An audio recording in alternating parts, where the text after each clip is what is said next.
তো বন্ধুরা দেখো রান্নাবান্না কমপ্লিট, এই যে হাঁসের মাংস রেডি। আর দেখতে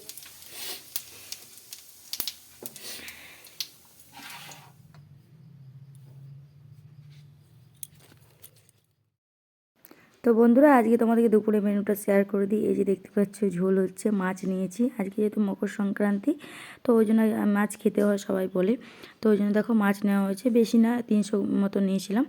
তো এখানে দেখো মাছের ঝোল হচ্ছে আর এখানে ভাত হবে। আজকে একদম সিম্পল মেনু, আজকে আর কিচ্ছু করবো না, ভাত মাছের ঝোল। আর যে মাছের তেল বেরিয়েছে এটা একটু ভাজা করেছি, আর ছেলের জন্য 1 পিস মাছ ভাজা রেখেছি, ব্যাস এইটুকুই। মাছের তেল দিয়ে তো ভাত হাফ তো চলেই যাবে, তাই না? আর এই যে ঝোল করলাম একটু গালা গালাগা, মানে খুব ঝোলও করিনি আর খুব টানটানও করিনি, একটু মতো রেখেছি। তো এটুকুই আজকের লাঞ্চ। তো বন্ধুরা পেঁয়াজ কাটতে কাটতে কান্না করছি, দেখো এত পেঁয়াজ পুরো ঝাঁঝ, মানে কি বলবো, চোখে জল বেরিয়ে যাচ্ছে।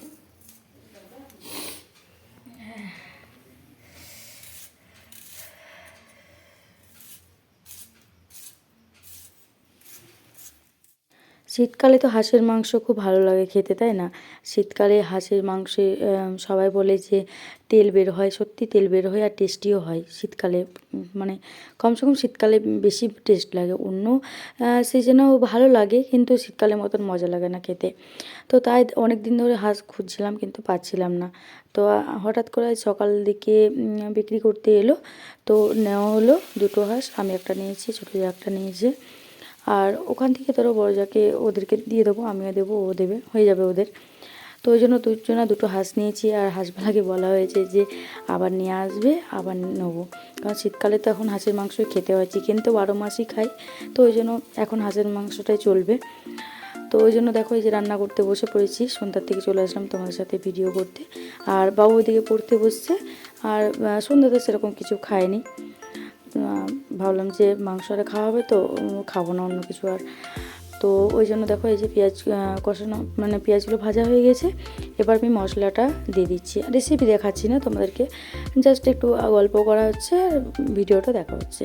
তো দেখো এখানে মশলার মধ্যে কী কী দিয়েছি, মানে সব গোটা জিরে দিয়েছিলাম, গোটা ধনে দিয়েছিলাম, কাঁচা লঙ্কা, শুকনো লঙ্কা এসবই দিয়েছি, টমেটো কিন্তু দিইনি। হাঁসের মাংস টমেটো দিইনি আমি, কেউ কেউ চাইলে অ্যাড করতে পারো, আমার ভালো লাগেনি ওই জন্য আমি দিইনি। তো দেখতে পাচ্ছ কতটা রক্ত বেরিয়েছে। আর আজকে না মাংসটা আজকে আমি পরিষ্কার করেছি, মানে আমি ছোটো যা, তারপরে ছোটো যার বাড়িতে যে কাজ করে, তো ও 3জনে মিলে 2টো হাঁসকে পরিষ্কার করতে করতে নাজেহাল অবস্থা হয়ে গেল। এই প্রথমবার হাঁস পরিষ্কার মানে করতে গেলাম। তো আমরা লেগেছিলাম 12:30 নাগাদ খাওয়া দাওয়ার পর দুপুর দিকে। তো হাঁস পরিষ্কার করতে করতে আমাদের প্রায় 2:30 বেজে গেল। 2:30টার সময় বাড়ি এলাম, ওই বাড়িতেই পরিষ্কার করছিলাম আমাদের দেওয়ারের বাড়িতে।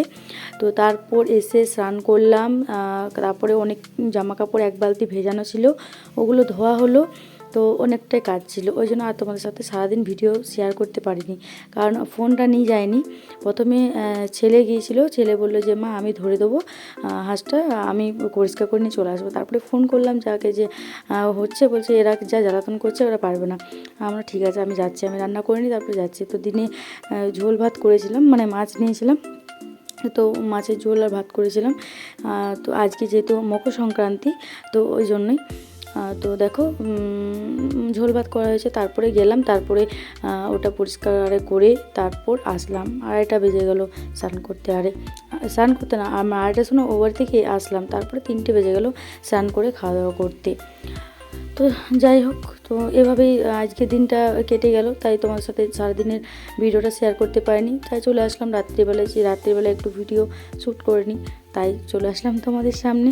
তো বন্ধুরা তোমাদেরকে আমার একটা কথা বলার, যে এত কষ্ট করে ভিডিও বানাচ্ছি, ধরো তোমরা তো কেউ কেউ দেখো, কেউ কেউ স্কিপ করো, টেনে টেনে দেখো, তো প্লিজ দেখো এসবগুলো করো না, কারণ যদি ভিডিও দেখার থাকে তোমাদের তাহলে পুরোটা দেখো, কেউ স্কিপ করো না। তো ওটাতেই আমার মানে ভালো, ধরো আর স্কিপ করলে কি, স্কিপ করা বা টেনে টেনে দেখা, এগুলো কি চ্যানেলের ক্ষতি হয়ে যায়। তোমরা ভিডিও ভালো না থাকলে দেখো না, কিন্তু কেউ টেনে টেনে ভিডিওটা দেখো না প্লিজ। তো যাই হোক, তোমার সাথে গল্প করতে করতে দেখো আমার মাংস রান্না একদম রেডি হয়ে গেল। এই যে দেখতে পাচ্ছ টকবক করে ঝোল ফুটছে, আর দেখতে পাচ্ছ কতটা তেল বেরিয়েছে। আহা, শীতকালে মানে মজাই লাগে। আমি সেদিন তো টেস্ট মানে প্রচণ্ড টেস্টও হয়েছিল, তো খুব ভালো হয়েছিলো। এদিকে আমি ভাতও বসিয়ে দিয়েছি, তো আজকে ভাত আর হাঁসের মাংস দিয়ে ডিনার সেরে নেবো।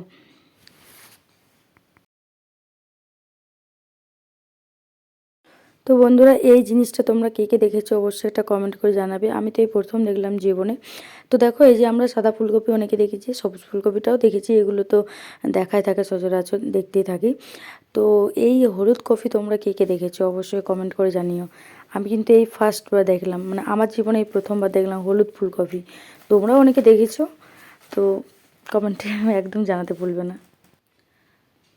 তো রান্না বান্না করে জাস্ট বসলাম, আর চুলটাও আঁচড়ে নিলাম একটু। তখন তো আঁচড়ানো ছিল না, কারণ শ্যাম্পু করেছিলাম। ওই হাঁস পরিষ্কার করতে করতে বললাম তোমাদেরকে নাজেহাল অবস্থা হয়ে গেছে, মানে রক্ততে, তারপরে ওই পালকে একাকার হয়ে গেছে অবস্থা।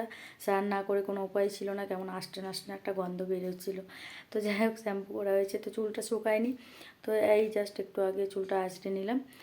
আর বাবু পড়ছে, বাবুর এখনও পড়া হয়নি, ও পড়ছে। তো আমি একটু বসলাম, একটু পর খাবো, রান্না হয়ে গেছে, একটু টাইম হোক, 9:30 বাজুক, তারপরে খেয়ে নেবো। তো চলো, খাওয়া দাওয়ার ভিডিও আর কি দেখাবো তোমাদের সাথে, এইটুকুই আজকে। একটু ছোট্ট ভিডিও, মানে খুবই ছোট হয়ে গেল ভিডিওটা। তো কালকে আবার একটা বড় ভিডিও নিয়ে আসবো। তো তোমরা সবাই ভালো থেকো, সুস্থ থেকো, আর ভিডিওগুলো প্লিজ প্লিজ দেখো, একটু শেয়ার করো বন্ধুদের সাথে, আর একটু ওয়াচ করো, একটু যাতে সাপোর্ট পাই তোমাদের কাছে। একটু সবাই যদি পুরো ভিডিওটা দেখো, তাহলে ঠিকই আমি ওয়াচ টাইমটা পাবো।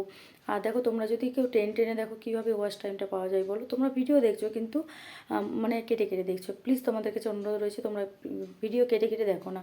তুমি ভিডিও দেখো না, তাহলে কিন্তু ভিডিও কেটে কেটে দেখো না, এতে আমার চ্যানেলের ক্ষতি হবে।